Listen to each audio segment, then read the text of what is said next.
নয়গ্রাম থেকে রবীন্দ্র বলছি।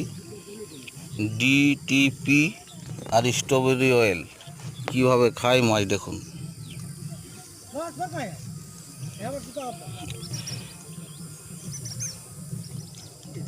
নিশ্চয়ই দেখতে পাচ্ছেন 3টে কাঁটা মুখের ভিতরে।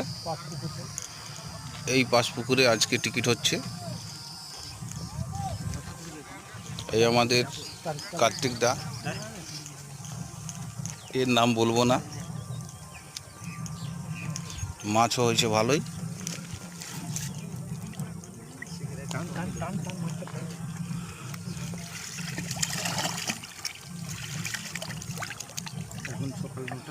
এই সকাল 10টার সময় ভিডিওটা করলাম, আরও সময় বাকি রয়েছে। প্রচুর মাছ খাচ্ছে।